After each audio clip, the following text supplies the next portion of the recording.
안녕하세요. 오늘도 사연살롱을 찾아주셔서 감사합니다. 서울에서 교회 부설 어린이집 교사로 일하고 있는 34살 여성이에요. 매일 아이들을 만나고 함께 기도하고 성경 이야기를 들려주면서 하루하루를 보내고 있어요. 제게 이 일은 단순한 직업이 아니라 하늘에서 제게 맡겨주신 소명이라고 믿고 있거든요. 하지만 결혼 후 제 신앙과 직업은 예상치 못한 도전에 부딪히고 말았어요. 남편과 저는 2년 동안 연애를 했고 서로 사랑하는 마음으로 결혼을 약속했어요. 그런데 결혼 준비 과정이 그리 순탄하지만은 않았죠. 시어머니께서 처음부터 저를 반대하셨어요. 그 아가씨는 우리 집이랑 맞지 않아. 절대 안 돼. 시어머니는 제대로 된 이유도 설명해 주지 않았고 남편도 중간에서 애를 태웠죠. 저는 어머님을 한 번도 뵙지 못한 상태에서 반대부터 당하니 도대체 제 어떤 부분이 마음에 안 드는 것인지 고민했었어요. 제 직업 때문인가도 생각해봤지만 연애 기간 내내 남편의 집안은 무교라고 알고 있었거든요. 그런데 어느 날 시어머니가 갑자기 태도를 바꿔서 결혼을 허락한다고 하시더라고요. 엄마가 이제 더 이상 반대하지 않으셔. 드디어 우리 결혼할 수 있어. 남편은 그렇게 환하게 웃었고 저도 그 순간이 너무 기뻤어요. 그런데 갑자기 왜? 난 아직 시어머니를 만나 뵙지도 못해서 해드린 것도 그렇다고 잘해드린 것도 없는데 왜 갑자기 생각이 바뀌신 거래? 글쎄, 나도 그것까진 잘 모르겠어. 그냥 내가 꾸준히 설득한 게 빛을 발한 게 아닐까? 남편이 중간에서 애써줬다는 사실은 이미 충분히 알고 있었으니 그때는 저도 특별히 이상하게 생각하지는 않았어요. 하지만 돌이켜보면 더 자세히 물어봐야 했어요. 왜 갑자기 반대가 사라진 건지 말이에요. 걱정했던 것과는 달리 결혼까지의 과정은 생각보다 순탄했어요. 저를 반대했다던 시댁은 그 사실이 무색하게도 저를 따뜻하고 반갑게 며느리로 맞아주셨고 그 모습에 마음속에 남아있던 마지막 의문까지 남김없이 잊혀졌죠. 결혼 과정에서 조금 쎄했던 유일한 한 가지는 제가 처음 시댁에 인사드리러 갔을 때였어요. 그날 시댁의 분위기는 다정했고 시부모님은 물론이고 시누이까지 다들 살갑게 저를 맞아주셨죠. 하지만 이상하게도 집안에 유독 굳게 잠겨있던 한 방이 있었어요. 여긴 안방인가요? 제가 조심스럽게 물었을 때 시어머니는 순간 당황한 듯한 표정을 지었어요. 아, 그냥 창고 같은 곳이야. 정리가 미처 안 돼서 좀 엉망이라 열어놓기가 민망해서 그래. 그때만 하더라도 저는 별로 신경 쓰지 않았어요. 아직 가족이라기보다는 낯선 손님이 가까운 저에게 모든 방을 보여주기는 내키지 않으실 수도 있고 정리가 덜 된 창고나 손님에게 보여주기 민망한 사적인 공간이 있을 수도 있다고 생각했거든요. 하지만 그 방에 대한 의문은 결혼 후에도 머릿속 한편에 계속 남아 있었어요. 그리고 결국 그 비밀인 결혼 후 처음으로 시댁을 방문했을 때 제 눈앞에 모습을 드러냈죠. 그날 시댁에 도착하자마자 시어머니는 어색한 웃음을 지으며 저에게 차를 내주셨어요. 그런데 잠겨있던 그 방의 문이 아주 살짝 열려있는 걸 보게 됐어요. 안쪽에서 은은한 향냄새가 새어나오고 있었고 작게 흔들리는 촛불 같은 빛이 보였죠. 어머니, 저 방은 아직도 창고로 쓰시나 봐요. 제 질문에 시어머니는 순간 긴장한 듯 눈썹을 찌푸리셨지만 금세 태연한 표정을 지었어요. 어머 지연아, 그 방은 그냥 우리 집안의 오래된 공간이야. 신경 쓰지 말고 거기 가까이 가지 말어. 그 말을 듣는 순간 저는 등줄기를 타고 식은땀이 흘렀어요. 어딘가 모르게 그 방에 심상치 않은 기운이 느껴졌거든요. 그날 저녁 저는 남편에게 조심스럽게 물었어요. 여보, 저 방 대체 뭐가 있는 거야? 남편은 한참을 망설이다가 작게 입을 열었어요. 그냥 엄마가 오래전부터 쓰던 방이야. 신당 같은 그런 방이거든. 신당? 그 말을 듣는 순간 마치 머리를 망치로 맞은 것처럼 어질어질했어요. 결혼 전 그 방을 굳게 잠가놓고 보여주지 않았던 이유가 바로 그거였죠. 다음날 모두가 외출 준비로 분주한 사이 저는 그 방 앞에 섰어요. 문은 아주 살짝 열려 있었고 안에서 촛불이 흔들리며 은은한 주황빛을 내고 있었어요. 천천히 문을 밀고 들어갔죠. 그 안은 작은 사당 같았어요. 방 안에는 작은 제단이 있었고 그 위에는 각종 신령들의 그림과 동상이 놓여 있었어요. 구석구석에는 빛바랜 부적들이 가득했고 작은 향로에서는 여전히 연기가 피어오르고 있었어요.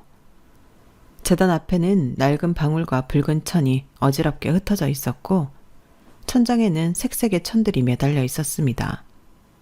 그 순간 저는 숨을 쉴 수 없을 만큼 답답한 기분이 들었어요.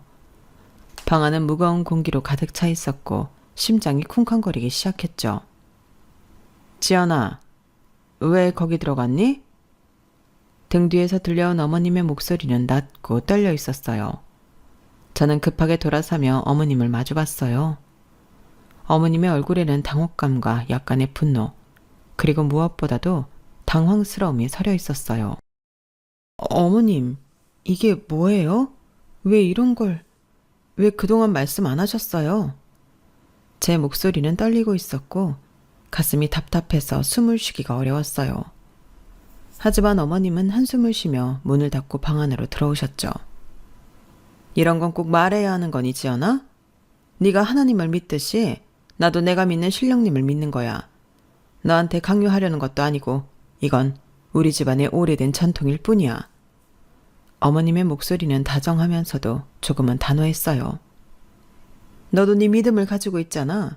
그걸 내가 막은 적 있니? 나도 내 믿음을 지키고 있는 거야. 서로의 믿음을 존중하면 되는 거 아니겠니? 어머님은 저를 타이르듯 말했어요. 저는 순간 말문이 막혔어요. 그 말에는 진심이 묻어 있었고 그 순간만큼은 어머님이 저에게 무속신앙을 강요하지는 않을 거라는 확신이 들었거든요. 혹시나 내가 이 집안에서 내 신앙을 버리도록 압박받지는 않을까 걱정했던 마음이 조금씩 가라앉기 시작했어요. 어머님은 제 어깨를 토닥이며 문을 열고 저를 밖으로 이끌었어요. 방을 나서는 순간 저는 등을 돌린 채 작은 한숨을 쉬었죠. 집에 돌아오는 길, 저는 남편에게 참지 못하고 물었어요. 여보, 당신은 그 방에 대해 알고 있었던 거야? 남편은 운전대를 잡은 채 잠시 아무 말도 하지 않았어요. 차 안에는 어색한 침묵이 감돌았죠. 한참 후 남편이 입을 열었어요. 알고 있었어. 그런데 네가 알면 혹시 우리 집을 이상하게 보지 않을까 걱정됐어. 처음부터 말하려고 했는데 타이밍을 놓쳤어. 미안해. 남편의 목소리에는 진심 어린 미안함이 담겨 있었어요. 남편이 말을 이었죠. 어머니는 내 믿음을 존중하실 거야. 너한테 무속신앙을 강요하려는 건 절대 아닐 거야. 그건 내가 장담할 수 있어. 남편의 말에 저는 창밖을 바라보며 천천히 숨을 내쉬었어요. 사실 그날 신당을 본 순간에는 머릿속이 하얘지고 앞으로의 결혼 생활이 불안해졌었어요. 하지만 어머님의 말과 남편의 진심 어린 사과에 마음이 조금 누그러졌죠. 그래서 서로의 믿음을 존중하기만 하면 되잖아. 그렇게 생각하며 저는 마음을 다잡았어요. 하지만 이 작은 균열이 나중에 더 큰 갈등으로 번질 거라는 걸 그때는 몰랐어요. 어느 날 시댁에서 저녁 식사를 하고 있을 때였어요. 시어머니는 상을 차리며 저에게 툭 던지듯 말을 꺼냈죠. 얘야, 너는 아직도 그 교회 어린이집에서 일을 하는 거니? 어머님의 목소리에는 어딘가 미묘한 어색함이 섞여 있었어요. 저는 숟가락을 내려놓고 고개를 들었죠. 네, 어머님. 거기서 아이들을 가르치고 돌보는 게 정말 보람있어요. 매일매일 감사하면서 일하고 있어요. 어머님은 잠시 고개를 끄덕이더니 의미심장하게 입을 열었어요. 그런데 지연아, 그런 곳은 시설도 그렇고 복지도 부족하지 않니? 요즘은 사설 유치원들도 잘 돼 있어서 훨씬 안정적으로 일할 수 있을 텐데 굳이 교회 어린이집에서 일을 해야 할 이유가 있을까? 그 말에 저는 웃으며 대답했어요. 어머님, 저한테는 그곳이 단순한 직장이 아니에요. 아이들에게 신앙을 가르치고 올바른 가치관을 심어줄 수 있는 소중한 공간이거든요. 어머님은 제 말을 듣고 잠시 멈칫하더니 다시 입을 열었어요. 글쎄, 나쁜 건 아니지만 그런 곳은 좀 봉사하는 개념에 가깝지 않니? 네가 앞으로 더 나은 환경에서 일할 수 있으면 좋겠다는 생각이야. 봉사도 좋지만 네 미래도 생각해야지. 순간 가슴이 턱 막히는 기분이었어요. 봉사라니. 제가 아이들을 가르치며 느끼는 보람과 가치가 그렇게 보이는 걸까 싶었죠. 남편은 옆에서 어색하게 웃으며 중간에서 상황을 정리하려고 했지만 어머님은 이미 하고 싶은 말을 다 하신 상태였어요. 다 너 잘 되라고 하는 말이야. 너무 마음 쓰지 말고 한번 생각해봐. 저는 말을 아끼며 웃었지만 속은 쓰리고 답답했어요. 어머님과의 대화가 이어지던 중 시아버지가 숟가락을 내려놓으며 입을 여섰어요.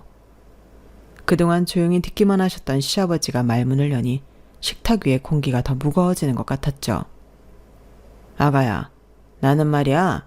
솔직히 나중에 아이가 생기더라도 그런 어린이집에는 보내지 않았으면 좋겠다.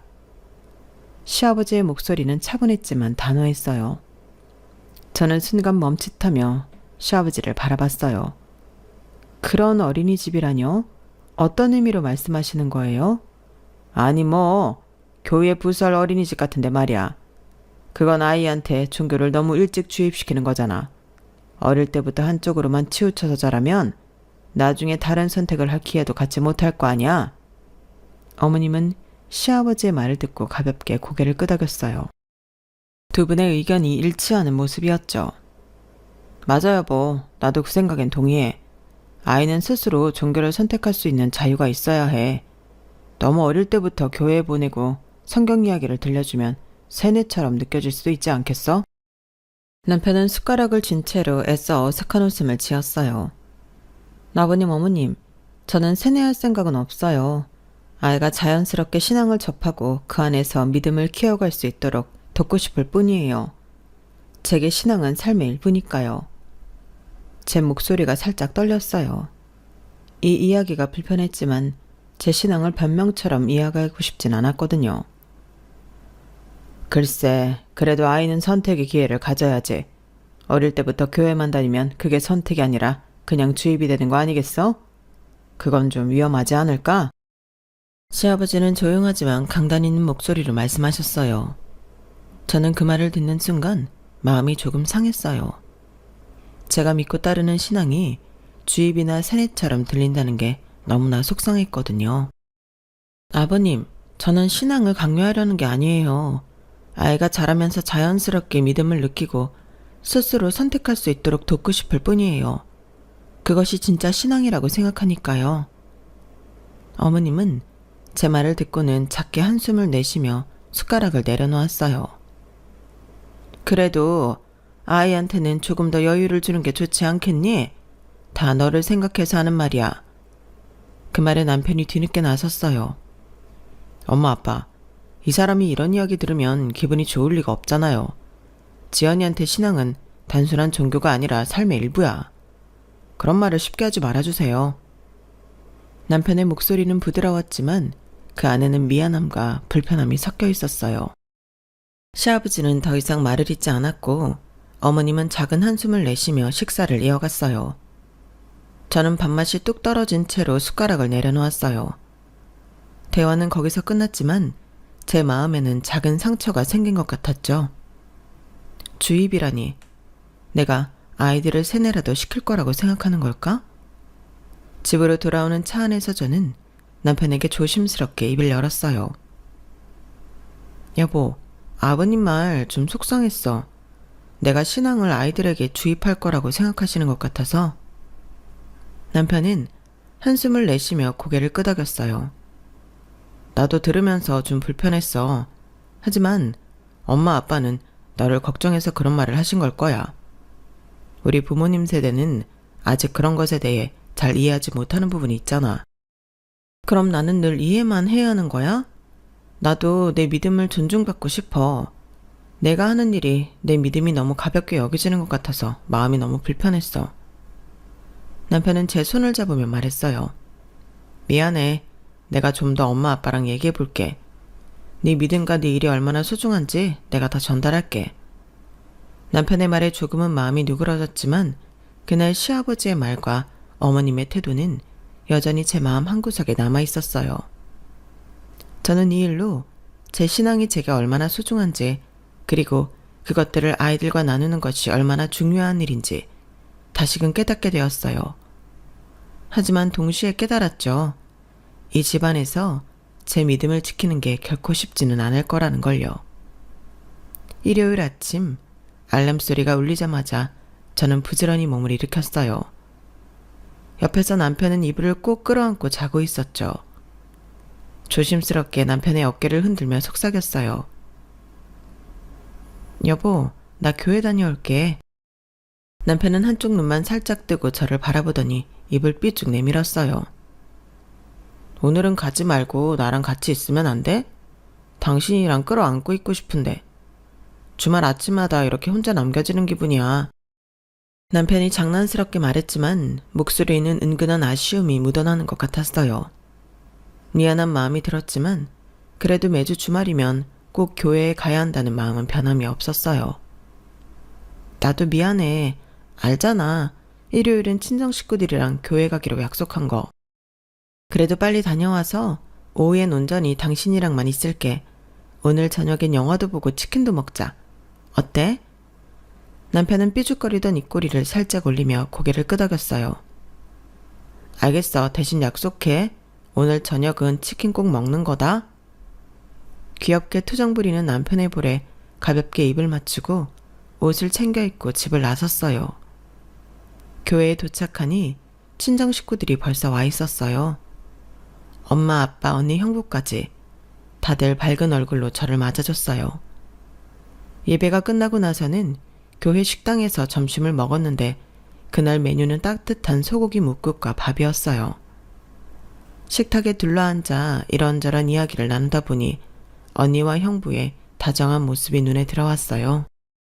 형부는 언니 밥그릇에 국물을 떠넣어주고 언니는 형부를 보며 싱긋 웃고 있었죠. 엄마는 그 모습을 보며 흐뭇하게 웃으셨어요. 너희 둘은 언제 봐도 참 보기 좋다. 깨가 쏟아진다 쏟아져. 엄마의 말에 언니가 어깨를 으쓱하며 저를 바라봤어요. 그래서 내가 그랬잖아. 종교가 같은 사람이랑 결혼하는 게 베스트라고. 언니의 말을 듣고 저는 피식 웃으며 대답했어요. 마음에 드는 사람 찾는 것도 어려운데 종교까지 맞는 사람을 찾으라니.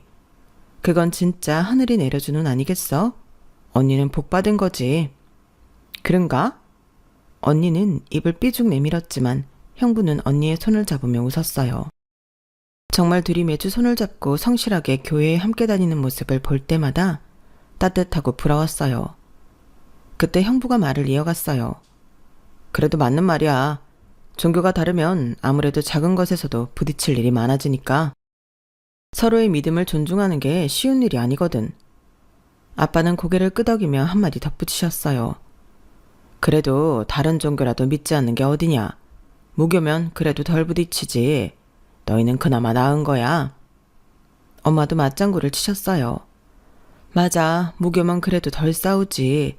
종교가 다르면 은근히 작은 일로도 갈등이 생기잖아. 부모님의 말에 저는 어색하게 웃었어요. 무교라서 다행이라니. 솔직히 와닿지 않았거든요. 무교라면 좋았을 텐데 시댁은 무교가 아니라 무속신앙에 깊이 빠져있는 듯 했으니까요. 신당의 촛불, 향냄새, 시어머니의 단호했던 말투가 머릿속을 스쳤지만 저는 금방 고개를 흔들며 생각을 털어내려고 했어요. 오늘은 가족들과 함께하는 소중한 시간인데 괜한 생각으로 마음을 무겁게 하고 싶지 않았거든요. 다시 웃으며 밥을 한 입 떴어요. 엄마, 아빠, 그래도 저희 남편은 저를 존중해 주려고 해요.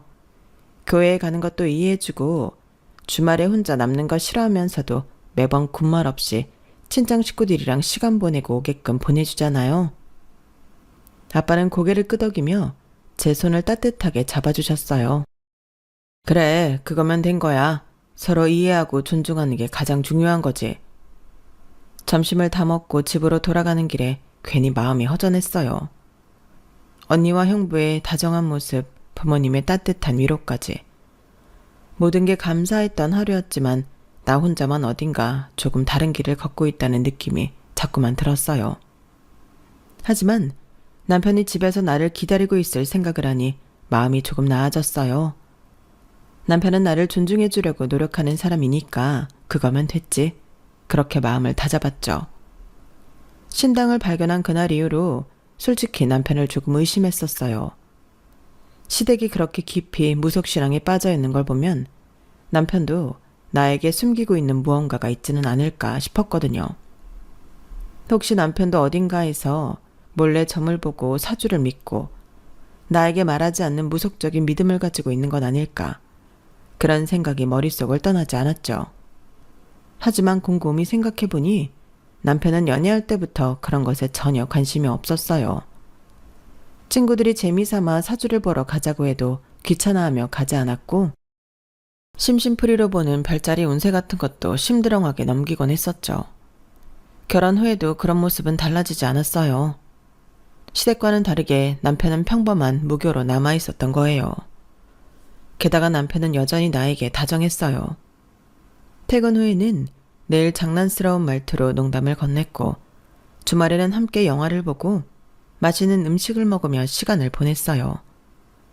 그런 남편을 보며 그래, 남편만큼은 괜찮다. 이 사람과 함께라면 어떻게든 잘 살아갈 수 있겠지 라고 생각했죠. 그걸로 충분했어요. 얼마 후 시부모님의 생신날 온 가족이 모여 작은 케이크에 촛불을 켜고 생일 축하 노래를 불렀어요. 어머님은 촛불을 끄시며 활짝 웃으셨고 아버님은 조용하지만 흐뭇한 미소로 그 모습을 지켜보셨죠. 남편과 저는 나란히 앉아 그 모습을 보며 함께 박수를 쳤어요. 케이크를 자르고 조각을 나누며 다 같이 둘러앉아 이야기를 나눴어요. 이런저런 대화가 오가던 중 어머님이 갑자기 환한 얼굴로 입을 여셨어요. 아, 맞다. 우리한테 좋은 식사권이 생겼어. 아주 고급 레스토랑인데 주말은 일요일에만 예약이 가능하대. 우리 가족 다 같이 가면 정말 좋을 것 같아서 잡아놨거든.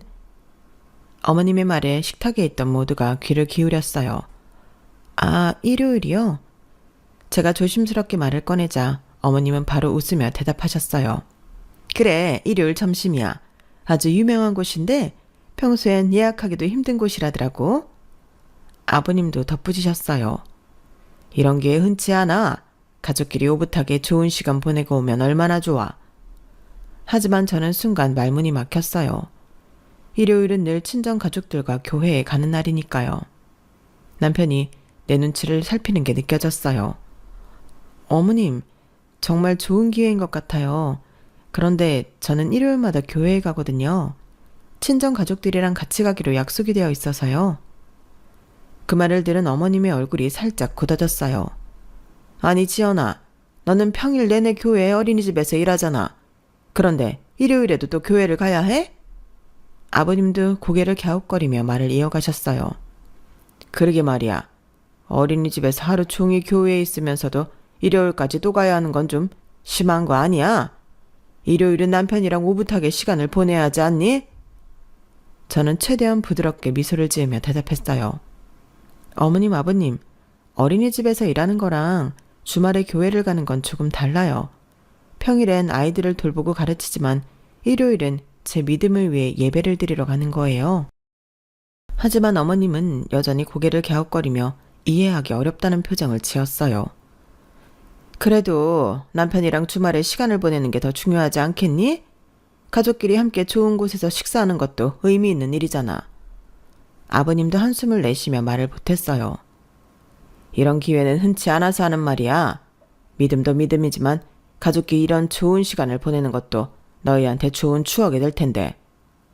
남편이 그제야 조용히 입을 열었어요. 엄마, 아빠, 이 사람이 일요일에 교회를 가는 건 저희끼리 다 합의가 되어 있는 부분이에요. 장인 장모님도 그렇고 이 사람한테는 교회가 정말 중요한 곳이니까요. 저도 그걸 존중해야 한다고 생각해요. 하지만 어머님은 남편의 말을 듣고도 쉽게 수긍하지 못하셨죠. 그래도 그럼 그동안 민수 너는 주말마다 혼자 있었던 거야? 얼마 되지도 않는 주말에 부부가 같이 시간을 보내는 게 당연한 거 아니니? 그렇게 쓸쓸하게 혼자 지내게 둘 거면 대체 결혼을 왜 한 거야? 어머님의 목소리에는 걱정과 서운함, 그리고 어딘가 날카로운 기운이 섞여 있었어요. 아버님도 다시 한번 덧붙이셨어요. 맞아. 부부라면 주말에 함께 시간을 보내야지. 가족끼리 함께하는 게 가장 중요한 거 아니겠어? 그 말을 듣자 저는 더 이상 아무 말도 할 수 없었어요. 남편은 저를 보호하려고 했지만 이미 마음속에 무언가가 내려앉은 것처럼 무거워졌어요. 정말 내가 잘못된 걸까? 일요일마다 남편을 혼자 두는 게 그렇게 잘못된 일이었을까? 그날 생신자리는 어색하게 끝났고 집으로 돌아오는 차 안에서 남편은 조용히 내 손을 잡았어요. 여보, 너무 신경 쓰지 마. 부모님이 그렇게 말씀하신 건 그냥 걱정돼서 그러신 거야. 내가 잘 말씀드릴게. 남편의 말은 따뜻했고 진심이 느껴졌지만 제 마음 한구석에는 여전히 씁쓸함이 남아 있었어요. 얼마 후 일요일 아침, 교회에 갈 준비를 하고 있는데 엄마한테서 전화가 왔어요. 엄마, 나 이제 나가는데 무슨 일이야? 엄마는 평소와 달리 목소리가 조금 떨리는 것 같았어요. 지연아, 이번 주 일요일에 김서방도 교회에 같이 오면 어떨까?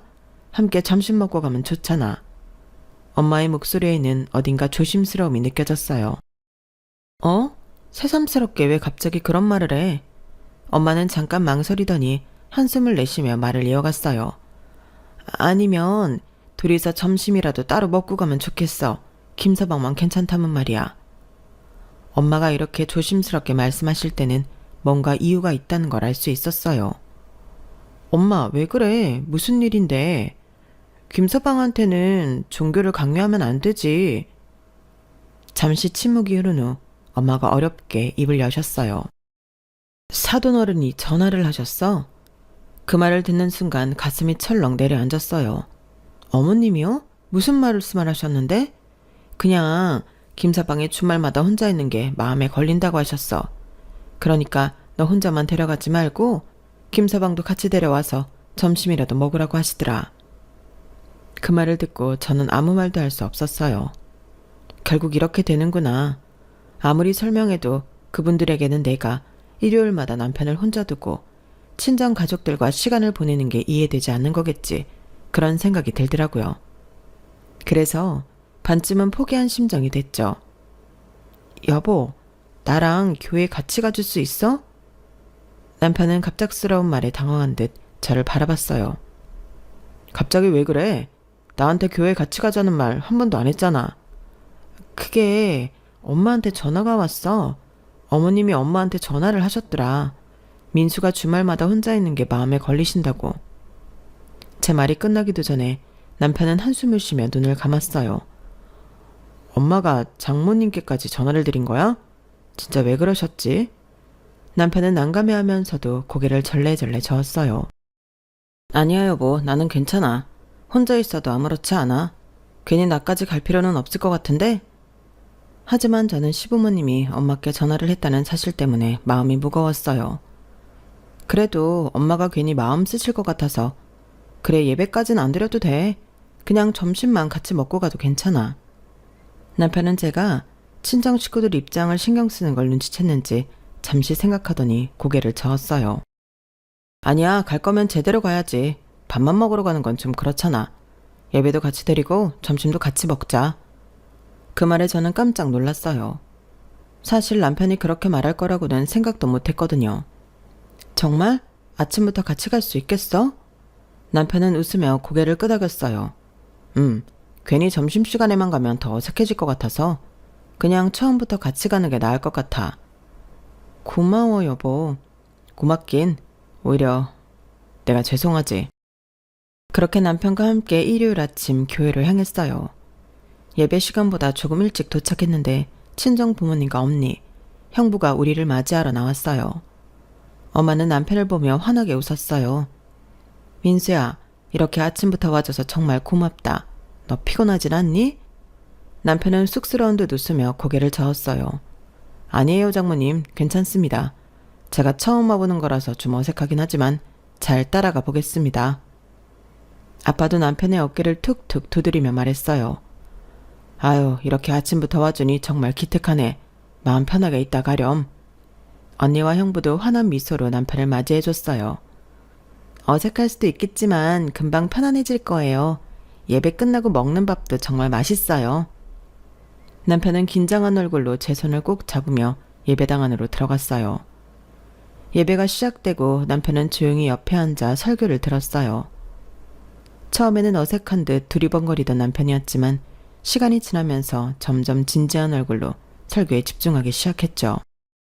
찬송가가 울려 퍼질 때도 조용히 가사를 따라 읽는 모습이 보였어요. 남편이 이렇게 마음을 열어주다니 정말 고맙기도 하고 뿌듯하기도 했어요. 예배가 끝난 후 우리는 교회 식당으로 향했어요. 친정 부모님과 언니, 형부와 함께 긴 테이블에 둘러앉았죠.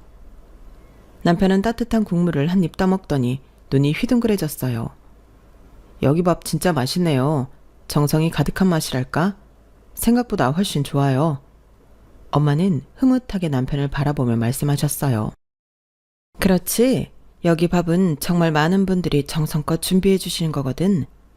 아빠도 밥을 드시다 말고 남편을 바라보며 웃었어요. 오늘은 생각보다 편안하고 좋네요. 와보길 잘한 것 같아요. 언니와 형부도 남편과 이런저런 이야기를 나누었고 분위기는 어느새 화기애애해졌어요. 남편은 처음에는 어색해했지만 시간이 지나면서 편안한 얼굴로 대화를 이어갔어요. 그러게요. 처음엔 좀 어색했는데 이상하게 여기 있으니 마음이 편안해지네요. 와이프도 이해가 되고요. 좀 더 많이 이해해 볼게요. 그 말을 듣고 마음이 한결 놓였어요. 남편이 이렇게 잘 적응해주니 덩달아 기분이 좋아졌거든요. 그래, 억지로 여기 올 필요도 없고 예배를 할 필요도 없어. 조금 이해해주는 것만으로도 고맙네. 점심을 마친 후 우리는 친정 부모님과 함께 차를 마시며 이야기를 나눴어요. 남편은 농담도 하며 분위기를 풀었고 친정 가족들은 남편을 따뜻하게 맞아주었죠. 그날 남편 덕분에 저는 오랜만에 정말 편안하고 행복한 주말을 보냈어요. 남편이 나를 이해해주고 함께하려고 노력해주는 게 얼마나 고마운지 다시 한번 깨달았어요. 저도 남편을 더 많이 생각하고 노력해야겠구나 느꼈고요. 하지만 이 따뜻한 시간이 오래가지는 못했어요. 교회에 남편과 함께 갔다 온 다음 날 평소처럼 어린이집에 출근했어요. 언제나처럼 현관문을 열기 위해 걸음을 옮기는데 문 앞에 붙어있는 무언가가 눈에 들어왔죠. 빨간색 바탕에 굵고 날카로운 검은 글씨들, 삐뚤빼뚤한 선들과 알 수 없는 상징들로 가득한 부적이 문 가운데 붙어 있었어요. 순간 심장이 철렁 내려앉았어요. 그것도 작은 부적이 아니라 흉측할 정도로 크고 눈에 띄는 부적이었거든요.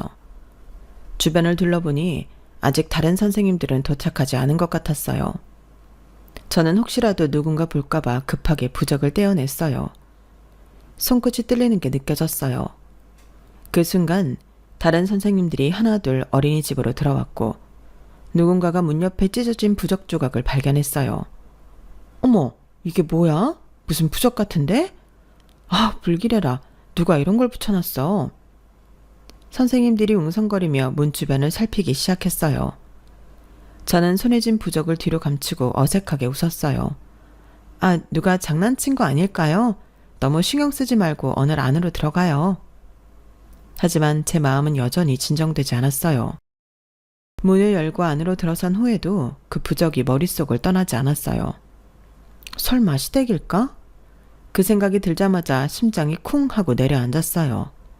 아니야, 아무래도 이건 너무하잖아. 시어머니가 이런 짓을 할 리는 없지. 그렇게 생각했어요. 하지만 교회에 함께 갔던 그날, 시댁에서 교회를 어떻게 생각하는지 누구보다 잘 알고 있었기에 그 의심을 떨쳐버리기가 어려웠어요. 그날 하루 종일 일이 손에 잡히지 않았어요. 머릿속에는 빨간 부적의 이미지가 떠오르고 시댁 식구들의 얼굴이 어른거렸어요. 퇴근길에 결국 핸드폰을 들고 시어머니의 번호를 눌렀어요. 하지만 신호음이 계속 이어지다 시어머니의 목소리가 들리자 저는 말문이 막혀버렸어요. 무슨 일이니? 아, 어머님 안녕하세요. 별일 아니고요. 그냥 안부 전화 드렸어요. 시어머니는 반갑게 웃으며 이런저런 안부를 물으셨지만 저는 그저 대충 얼버무리며 전화를 끊었어요. 설마 진짜 시댁에서 이런 걸 붙인 건 아니겠지? 아무리 생각해도 이건 선을 넘은 행동이었고 도무지 믿기지 않았어요. 하지만 그 의심의 씨앗은 제 안에 깊게 박혀버렸어요. 그리고 곧 그 씨앗은 더 큰 불안으로 자라나게 될 거라는 걸 그때는 알지 못했어요. 명절날 시댁 거실에는 온 가족이 둘러앉아 식사를 하고 있었어요. 남편이 갑자기 고개를 들어 저를 보면서 자연스럽게 말을 꺼냈어요. 여보, 지난번에 우리 예배드린 날 말이야. 그 말이 떨어지는 순간 숟가락을 든 어머님의 손이 공중에 멈췄어요. 아버님도 손을 멈추고 남편을 빤히 바라보셨어요. 뭐라고? 너 지금 뭐라고 했니? 남편은 자신이 무심코 말을 꺼냈다는 걸 그제야 깨달은 듯 멈칫하며 어머님을 바라봤어요. 아, 엄마. 그냥 지난번에 지연이랑 교회에 가서 예배드렸던 이야기예요. 별일 아니에요. 예배를 드렸다고? 어머님의 목소리는 떨리고 있었고 아버님의 표정은 점점 굳어갔어요. 민수야, 네가 교회에 가서 예배를 드렸다고? 네가 지금 제정신이니? 네가 어떻게 그런 곳에 가서 앉아있을 수가 있어? 너는 이 집안의 맏아들이야. 네가 지켜야 할 게 뭔지 몰라? 네가 얘한테 종교를 포기하기는 못할 망정 네가 거기에 가서 예배까지 드려? 민수야, 네가 교회에 갔다는 것 자체가 말이 안 돼. 우리가 그동안 어떻게 이 집안을 지켜왔는데? 남편은 손을 들어 어머님의 말을 막으며 말했어요. 엄마, 그만하세요. 그렇게까지 말씀하실 필요 없잖아요. 지연이한테도 신뢰되는 말이에요. 그리고 엄마가 먼저 장모님께 전화를 해서 제가 교회에 가게 된 거 아니에요. 그리고 이 집안은 저한테 교회 다니라고 강요할 생각조차 없어요. 안심하세요. 저도 그날 죄송해서 가게 된 거고요. 다닐 생각 없다니까요. 서로 존중하면서 살면 되잖아요. 왜 그렇게 무언가를 강요해야 해요? 내가 언제 너보고 교회 가라고 했어? 예배를 드리라고 했냐고. 일요일 점심에 네가 혼자 밥을 먹는 게 안타까워서 밥이라도 데려가서 같이 먹이라고 한 거였지.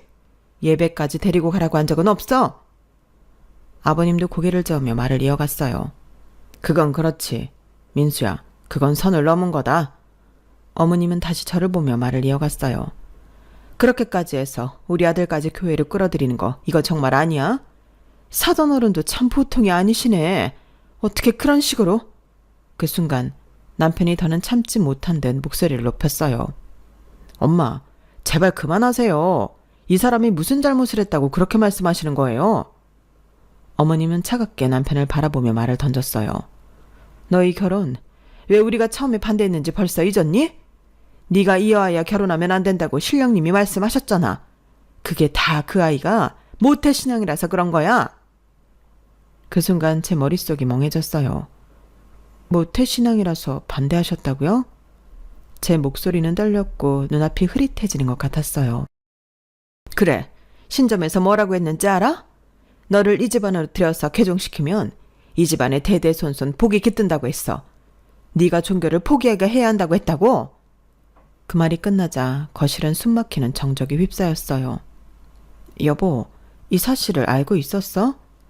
남편은 고개를 숙이며 힘겹게 입을 열었어요. 여보, 나도 결혼하고 나서야 알았어. 엄마가 나중에 얘기해줬어. 그래서 어떻게 말해야 할지 몰랐어. 미안해. 정말 미안해. 그 말을 듣자 갑자기 제 안에 쌓여있던 분노와 억울함, 배신감이 한 번에 터져나왔어요. 그래서 어린이집에 부적을 붙인 것도 어머님이세요? 결국 그게 어머님 짓이었냐고요? 제 목소리는 거실에 울려 퍼졌고 시어머니는 당황하며 시선을 피했어요. 그건 네가 우리 집을 위해 조금만 더 노력해줬으면 해서 그랬던 거야. 다 너를 위해서였어. 저를 위해서라고요? 제 직장 문 앞에 그런 걸 붙여놓고 사람들이 수군거리게 만들어놓고 그게 저를 위한 거라고요? 남편은 그제야 모든 상황을 이해한 듯 눈을 동그랗게 뜨고 시어머니를 바라봤어요. 엄마, 진짜 엄마가 어린이집에 그런 걸 붙이셨어요? 어떻게 그럴 수가 있어요? 하지만 시어머니는 말을 잇지 못하고 시선을 피했어요. 저는 더 이상 참을 수가 없었어요. 됐어요. 더 이상 이 집 꼴을 못 보겠네요. 저는 거침없이 시댁의 신당으로 향했어요. 남편과 시부모님은 급하게 저를 따라왔지만 저는 이미 신당에 문을 밀고 들어섰어요. 그곳은 여전히 촛불과 향 연기, 그리고 신령들의 그림과 불상이 가득한 공간이었죠. 저는 목에 걸려있던 작은 십자가 목걸이를 꺼내 불상 위에 걸어버렸어요. 어머님도 제 기분이 어떨지 한번 당해보세요.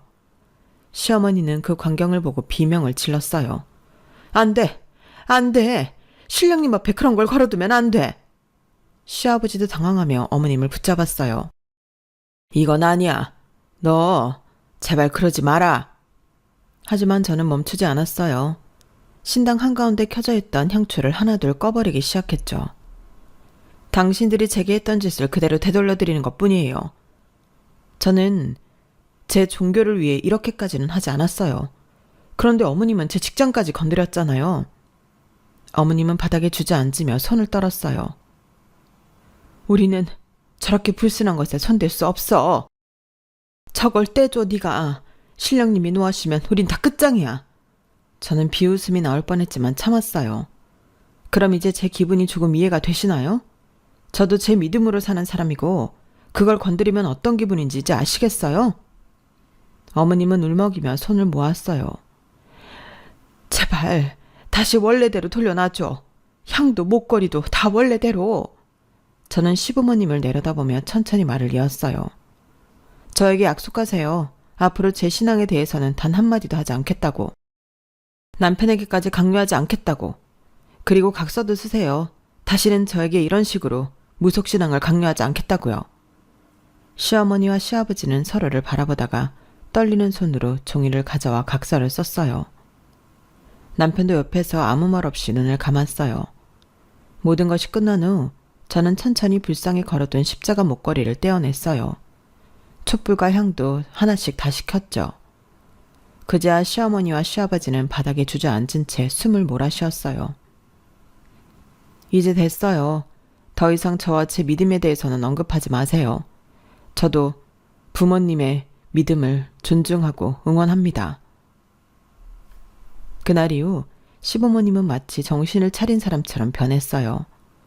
다시는 제 종교에 대해 말하지 않았고 어린이집에 부적을 붙이는 일 같은 것도 없었어요. 시댁에 갈 때마다 어머님과 아버님은 조심스레 저를 대했고 남편도 그날의 일을 마음에 깊이 새긴 듯 했어요. 남편은 어느 날 조용히 제 손을 잡고 말했어요. 엄마 아빠가 그런 이유로 결혼을 허락했던 걸 알았을 때 정말 충격적이었어. 더 일찍 말했어야 했는데 미안해. 저는 남편의 손을 꼭 잡아주었어요. 나도 알아. 당신은 그런 사람이 아니니까 괜찮아. 우리 둘은 이겨냈잖아. 그걸로 충분해. 서로 존중하면서 살면 되지. 그날의 일은 제게 평생 잊지 못할 상처이자 교훈으로 남았어요.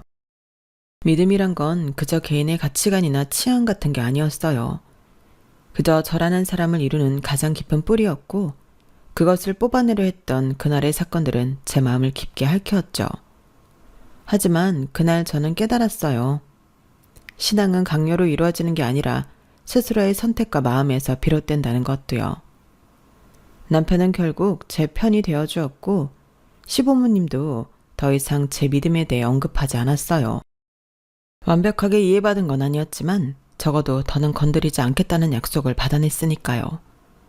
누군가의 믿음을 바꾸려는 행동이 얼마나 폭력적일 수 있는지 그리고 그 과정에서 얼마나 큰 상처를 줄 수 있는지를 깨달았습니다. 저는 여전히 매주 일요일 교회에 가고 제 믿음을 따르며 살아가고 있어요.